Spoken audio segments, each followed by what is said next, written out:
Hello दोस्तों, स्वागत है आपका अपने चैनल एग्जाम इज ऑन पे। तो एक बार फिर से मैं हाजिर हूँ 1 जनवरी 2022 के डेली पीआईबी एनालिसिस के साथ। यानी कि न्यू ईयर, नए साल की शुरुआत हो चुकी है। तो मैं ऐसा नहीं कहूँगा कि कोई टारगेट बनाने के लिए कोई ईयर शुरू होना चाहिए, लेकिन फिर भी आपको ये सोच लेना चाहिए कि इस बार आपको अपना रिक्वायर्ड सिलेक्शन कंप्लीट करना है। लापरवाही मत करिएगा, कंसिस्टेंसी को ब्रेक मत करिएगा और जितना हो सके उतना पढ़िए। बोरियत ना होने पाए, रेगुलर पढ़िए, थोड़ा थोड़ा पढ़िए। इसीलिए मैं जो वीडियोस की लेंथ रखता हूँ 20 मैक्सिमम, ये कभी भी जाएगी तो 30 मिनट से ऊपर कोई वीडियो नहीं जाएगी, लेकिन मेरा टारगेट है 20 मिनट की वीडियो रखना। तो आज डेली पीआईबी एनालिसिस शाम को 6 बजे आया है। संडे को पीआईबी में अपलोड नहीं करता हूँ, लेकिन अब करंट अफेयर्स और वोकैब क्लासेस जो है संडे को भी अपलोड होंगी। तो पीआईबी एज ऑलवेज 6 डेज चलेगा और बाकी जो वीडियोस होंगी वो 7 डेज चलेगी। पीआईबी मंडे से मॉर्निंग में अपलोड होने लगेगा। ये अच्छी बात है कि सुबह में जो है 6 बजे पीआईबी आपका अपलोड हो जाएगा और 5 बजे करंट अफेयर्स हो जाएगा और 6:30 बजे आपका वोकैब क्लासेस हो जाएगा। तो सुबह में अगर ये हो जाएंगी तो मैं दिन भर फ्री रहूँगा और ईएसआई एआरडी मॉड्यूल भी स्टार्ट कर सकूँगा वापस। आज का पहला आर्टिकल है, ईयर एंड रिव्यू आया है मिनिस्ट्री ऑफ फिशरीज का। देखिए, कुछ खास न्यूज़ नहीं है क्योंकि हर मिनिस्ट्री द्वारा ईयर एंड रिव्यू जारी किया जा रहा है उनसे रिलेटेड मिनिस्ट्री का, क्योंकि आपका बजट आने वाला है तो रिव्यू जारी कर देंगे, परफॉर्मेंस कैसी रही ये सब कुछ जारी किया जा रहा है। तो मिनिस्ट्री ऑफ फिशरीज ने अपना ईयर एंड रिव्यू जारी कर दिया है 2021 के लिए कि 2021 इनके लिए कैसा वर्ष रहा। फिशरीज आपको पता ही है इंडिया का फास्ट ग्रोइंग सेक्टर है, तेजी से बढ़ता हुआ। इवन मेरे गांव के आसपास एरियाज में लोग जो है एक्वाकल्चर को अपनाने लगे हैं, पॉन्ड्स में जो है फिशरीज का प्रोडक्शन करने लगे हैं। तो काफ़ी तेज़ी से बढ़ रहा है क्या फिशरीज।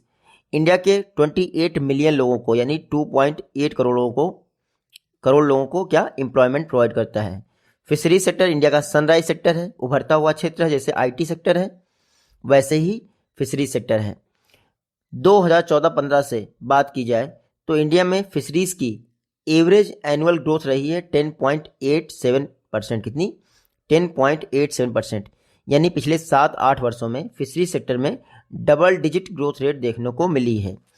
2019-20 जो फाइनेंशियल ईयर 20 था यानी 2020 था, उसमें रिकॉर्ड फिश प्रोडक्शन हुआ है 142 लाख टन का। कितना?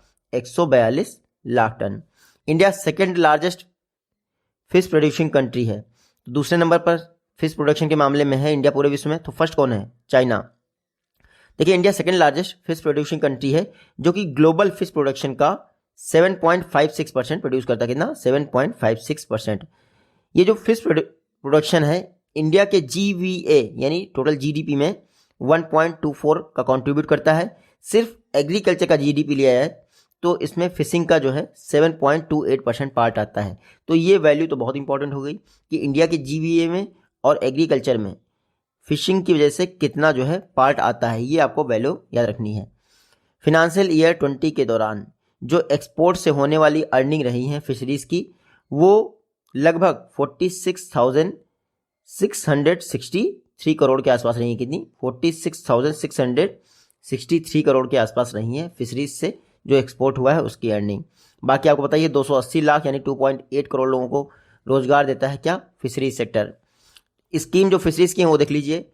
प्रधानमंत्री मत्स्य संपदा योजना अभी तक का हाईएस्ट एवर इन्वेस्टमेंट है फिशरीज में। कितना हुआ? 20,050 करोड़ का इन्वेस्टमेंट किया गया। इसमें सेंट्रल गवर्नमेंट का शेयर कितना था? 9,407 करोड़। देखिए, प्रधानमंत्री मत्स्य संपदा योजना 20,050 करोड़ का इन्वेस्टमेंट टोटल हुआ, जिसमें सेंट्रल गवर्नमेंट का शेयर था कितना? 9,407 करोड़। स्टेट गवर्नमेंट का शेयर था 4,880 यानी 4,880 करोड़। और जो इंडिविजुअल पर्सन होगा यानी बेनिफिशियरी होगा उसका शेयर है 5,763 करोड़। तो 3 लोग प्रधानमंत्री मत्स्य संपदा योजना के तहत कंट्रीब्यूट करते हैं। प्रधानमंत्री मत्स्य संपदा योजना 20,050 करोड़ रुपए दिए गए हैं 5 वर्षों के लिए। फिनेंशियल ईयर 2021 से लेकर फिनेंशियल ईयर 24-25 तक चलेगी। प्रधानमंत्री मत्स्य संपदा योजना को इनिशियल तौर पर जो हमारा बजट फिनेंशियल ईयर 2020 के लिए था उसमें अनाउंस किया गया था, लेकिन कोविड के कारण इसको 10 सितंबर 2020 को प्राइम मिनिस्टर मोदी ने लॉन्च किया। तो ये थी हमारी प्रधानमंत्री मत्स्य संपदा योजना। इसके टारगेट हम कई बार पढ़ चुके हैं, आने वाली वीडियोस में हम फिर बार पढ़ेंगे। अभी आप मोटा मोटा ओवरव्यू ले लीजिए। फिर आता है FIDF, fisheries and aquaculture infrastructure development fund. Purpose क्या है? पर्पज़ ये है फिशरीज से रिलेटेड इंफ्रास्ट्रक्चर डेवलप करना देश में, और उसके लिए क्रेडिट प्रोवाइड करना जो फिशरीज में इन्वॉल्व इंडस्ट्रीज़ हैं।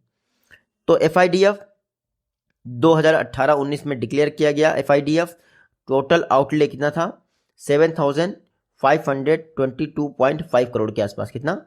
7,522.5 करोड़ के आसपास है FIDF। FIDF के अंतर्गत नेशनल यानी नोडल लोनिंग एंटिटीज़ हैं।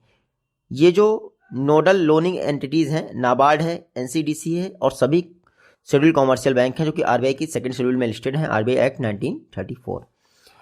FIDF फिशरीज, अब यहाँ पढ़ लीजिए, sorry, FIDF fisheries and aquaculture infrastructure development fund, इसमें क्या हुआ है? 30% तक का एनुअल कंसेशन प्रोवाइड किया जाता है जब आपको लोन दिया जाता है। लेकिन याद रखिएगा, जो लोन लेंडिंग पीरियड है वो 5 वर्ष से अधिक नहीं होना चाहिए, और जो आपको इंटरेस्ट रेट पड़ रहा है इंडस्ट्रीज़ को वो 5% से कम नहीं होना चाहिए। ये बहुत बारीक बारीक चीज़ें हैं। अब आपसे पूछ ले कि फाइनल इंटरेस्ट रेट जो लोनिंग एंटिटी हैं उनके द्वारा कितना दिया जाता है, तो 5% से नीचे जा ही नहीं सकते। जैसे KCC है उसमें 4% लगता है लास्ट वाला, लेकिन इसमें जो आपका FIDF है उसमें 5% से नीचे आप इंटरेस्ट रेट पे लोन नहीं दे सकते, याद रखिएगा। 5 वर्ष के लिए स्कीम है 2018-19 से 22-23 के लिए। मैक्सिमम रीपेमेंट पीरियड 12 वर्ष है, यानी 12 साल में आपको पेमेंट करना ही है। इन 12 वर्षों में 2 वर्ष का क्या प्रिंसिपल और रीपेमेंट के लिए मोरेटोरियम भी शामिल है। फिर फिशरीज के लिए KCC किसान क्रेडिट कार्ड लॉन्च किया गया, आपको पता ही है। जो हमारे फिनांस मिनिस्टर थे उन्होंने 2 lakh crore credit card announce किए 2.5 करोड़ फार्मर फैमिलीज के लिए, जिसमें फिशरीज फार्मर शामिल थे। किसान क्रेडिट कार्ड कैंपेन लॉन्च किया गया है श्री पुरुषोत्तम रूपाला द्वारा, जो कि हमारे minister of fisheries, animal husbandry and dairying हैं। इसके लिए कैंपेन लॉन्च किया गया फिशरीज एंड फिश फार्मर्स के लिए 15 नवंबर से 2021 तक, 15 नवंबर 2021 से 15 फरवरी 2022 तक। ये जो KCC है फिशरीज के लिए, आपको याद रखना है इसमें मैक्सिमम लिमिट 2 लाख है। फिशरीज के लिए जो KCC है उसमें मैक्सिमम लिमिट 2 लाख है, जबकि एग्रीकल्चर में मैक्सिमम लिमिट 3 लाख है। तो क्रेडिट लिमिट याद रखिएगा, फिशरीज में 2 लाख, एग्रीकल्चर में 3 लाख। अभी तक KCC कार्ड होल्डर जो फिशरीज में है उनको 1038 करोड़ से भी ऊपर लोन दिया जा चुका है। जो फिशरमैन होते हैं 2 कैटेगरी होती है उनकी, मरीन फिशर में और जो एक्वाकल्चर होते हैं, और इसके लिए कैपिटल इन्वेस्टमेंट चाहिए, और कैपिटल इन्वेस्टमेंट के लिए KCC लॉन्च कर दिया है जिसकी लिमिट 2 लाख है फिशरीज सेक्टर में। इंटरेस्ट सबवेंशन देख लीजिए, जो animal husbandry and fisheries farmers हैं उनको 2% का एनुअल इंटरेस्ट सबवेंशन मिलता है। और याद रखिएगा बैंक जो है 9% पर लोन देती हैं, तो 2% का इंटरेस्ट सबवेंशन मिल गया, 7% बचा लोन पे इंटरेस्ट रेट। लेकिन अगर आप टाइमली रीपेमेंट करते हैं 3% और आपको क्रेडिट सब्सिडी मिल जाएगी, सॉरी इंटरेस्ट पे सब्सिडी मिल जाएगी, तो 7 में से 3 और माइनस कर दीजिए, 4% बचा। इस तरह से आपका फाइनल इंटरेस्ट रेट लगता है। बैंक देती है 9% पे और फार्मर को लगता है 4%, यानी 5% का टोटल इंटरेस्ट सबवेंशन हो जाता है KCC पे। बाद में गवर्नमेंट ऑफ इंडिया ने बजट में कई सारे प्रोविजन किए, जैसे सीवीड पार्क तमिलनाडु में ओपन किया गया। 5 मेजर फिशिंग हार्बर्स बनने हैं इंडिया में, कोची, चेन्नई, विशाखापट्टनम, पारादीप एंड पिटुआ घाट। फिर open sea cage culture Balasore में अडॉप्ट किया गया, ओपन सी केज कल्चर। फिर एक्वेटिक एनिमल क्वारंटाइन यूनिट ये चेन्नई में स्थापित किया गया। मत्स्य सेतु ऐप, जो फिशरीज फार्मर हैं उनको फिशिंग से रिलेटेड जानकारी देने के लिए मत्स्य सेतु ऐप डेवलप किया है नेशनल फिशरीज डेवलपमेंट बोर्ड ने, जो कि हैदराबाद में है, नेशनल फिशरीज डेवलपमेंट बोर्ड। इसका जो फाउंडेशन डे होता है 10 जुलाई 2021, उसको नेशनल फिश फार्मर्स डे कहते हैं। तो 10 जुलाई 2021 को नेशनल फिश फार्मर्स डे मनाया जाता है। 10 जुलाई को नेशनल फिश फार्मर्स डे और 21 नवंबर को वर्ल्ड फिशरीज डे मनाया जाता है, जो इस बार भुवनेश्वर में मनाया गया।